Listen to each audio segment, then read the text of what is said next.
commodity bias has taught the Aditya Birla Group to always be prepared for a downturn. And so, this volatile economic situation, accompanied with slowing growth and crashing commodity prices, is a somewhat familiar challenge here.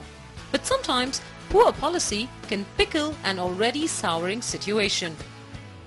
Group company Hindalco's 5,047 crore rupee rights issue devolved 2 weeks ago. When filed, the rights issue at 96 rupees a share was priced at a considerable discount to the market price of 140 rupees.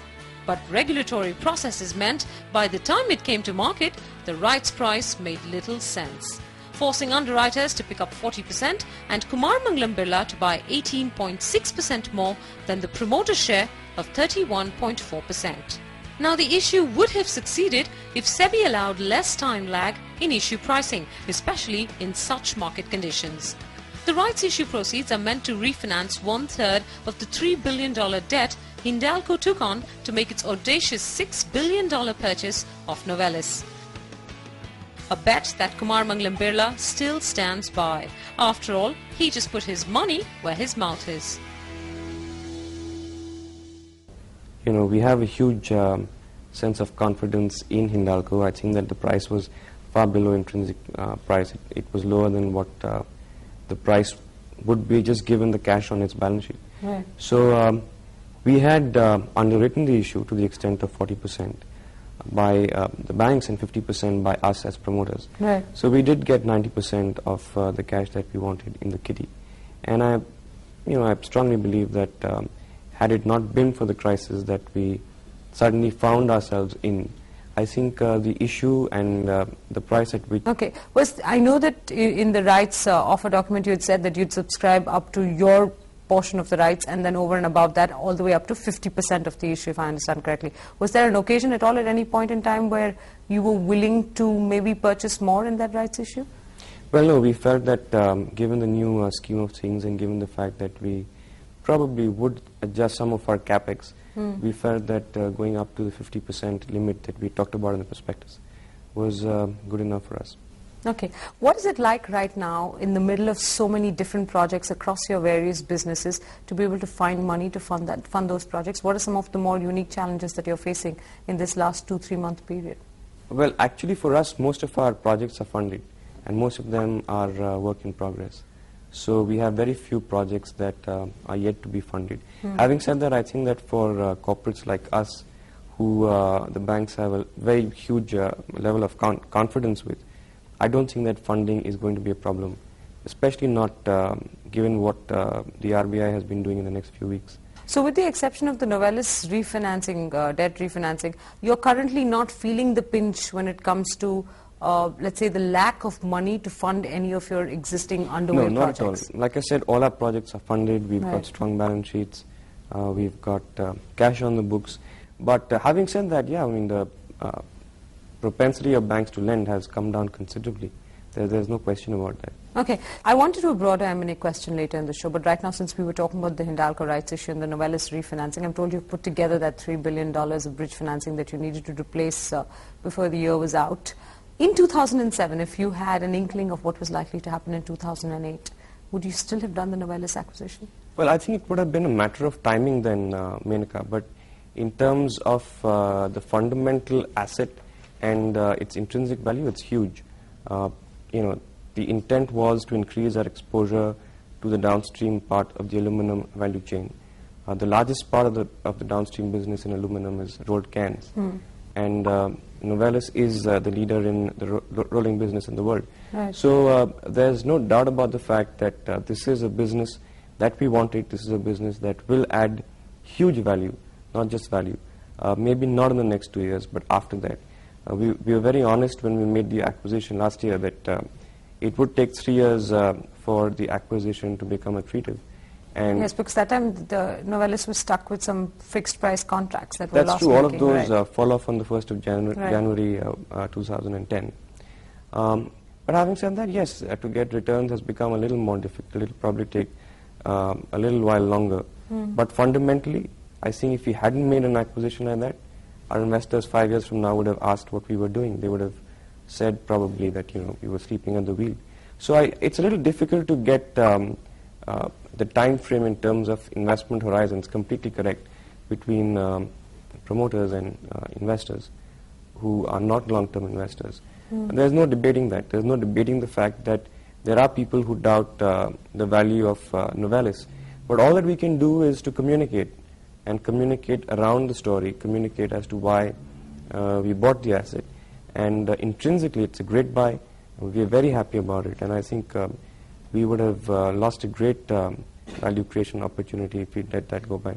You bought it at a very aggressive price. Even then, it was considered very aggressive. It was at a higher multiple than either Hindalco traded, or even global majors like Alcan or Alco are traded in EV to EBITDA multiple. Again, I know it's hindsight, but do you sit now and wonder that maybe you could have paid a lower price? No, it was a competitive bidding situation. Yes. And I think it's a little difficult to compare apples with oranges, because some of the examples you gave are of companies that have a different product profile. True. Novelis gives you fairly steady cash flows, with the LME being a pass-through. And the EBITDA multiples that we paid were very much in line with industry then. So no, I mean, fundamentally, going back to your basic question, I think the crux of the question is, should we have done Novelis, and did we do it at the right price and at the right time? I think we did. Had we known that this was going to happen in terms of the financial markets, 2008, we could have maybe timed it better. But then things don't exactly go the way you'd like them to, and you can't really get your timing perfect. It's not something that was expected. But in terms of the quality of the asset, its intrinsic value, and the value it adds to the Hindalco story, it's huge. Let me be dramatical and theatrical and say, Mr. Birla, if in 2007 January you knew about what was going to happen to the global markets in 2008, would you have made the Novelis purchase? Well, the fact is that they wouldn't have waited for us and timed their sell-off according to our time schedule. So I would think that yes, we would. I think that it would have been a bigger stretch. It would have been a very large, much bolder acquisition to make. But if we really believed in the value of the asset, which we do, right, I would think yes. Okay. The other aspect I wanted to talk about, you said that none of your projects underway right now are seeing any fund crunch, so to speak, because of course you are a blue chip group and money is not impossible or difficult to come by for you at the right price. But the fact is that you have a lot of new capacities that come on stream between this year and next, both in your cement business as well as in your aluminum or copper business. So both your commodity-oriented businesses see a lot of fresh capacity coming online, all the way up to 15 million tons in cement. In both cases, the commodity cycle has gone south completely. Prices have crashed. Bad timing to have that much capacity come online?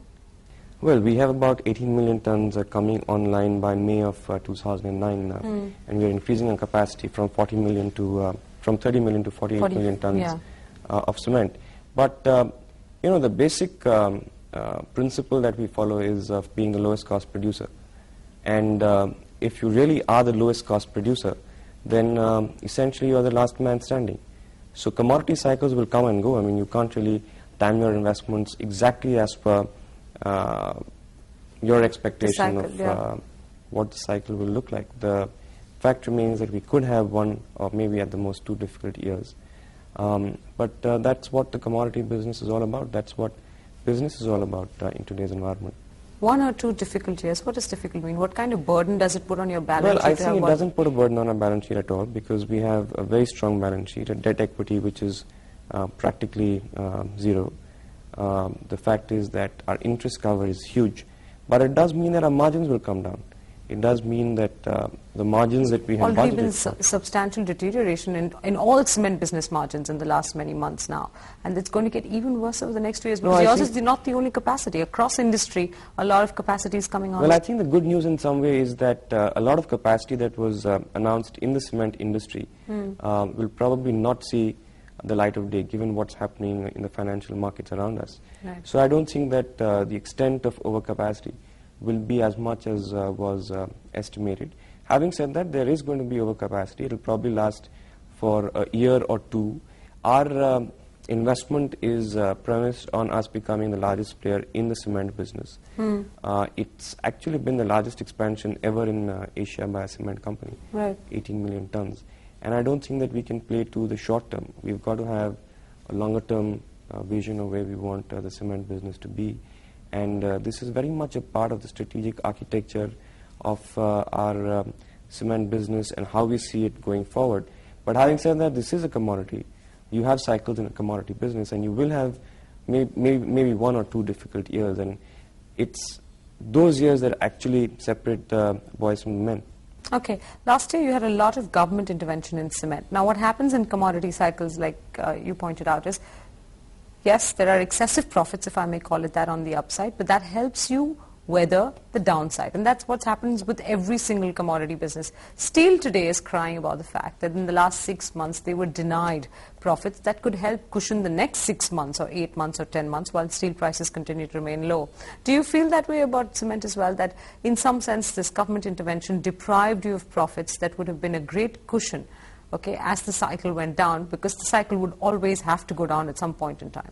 Okay, I'm going to walk around your question a little bit. I think Okay. that government intervention per se is not something that's desirable. I don't think that the government should intervene in terms of pricing of commodities. I think you've got a free market and a fairly strong market to do that.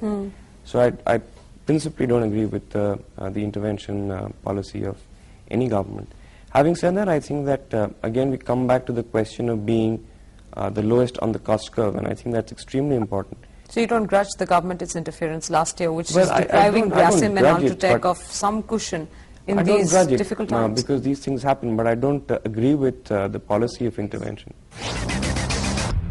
All right, I want your view on the, what your commodity outlook is for both cement and metals. Let's start with cement. You yourself have about 15 million tons of capacity coming on stream, a whole bunch of other capacity coming in from the industry. Prices have been going south or declining for many, many months now. When do you expect any sort of price recovery in the cement business domestically? The fact is that when you have large capacity coming on and demand hasn't gone up, to match up with that, then you would have a difficult 1 or 2 years. Are you not seeing substantial demand destruction right now? Because people are saying, A, the housing cut-off, B, the fact that the government is outspent itself with the 6th pay commission, the farm debt waiver, whatever.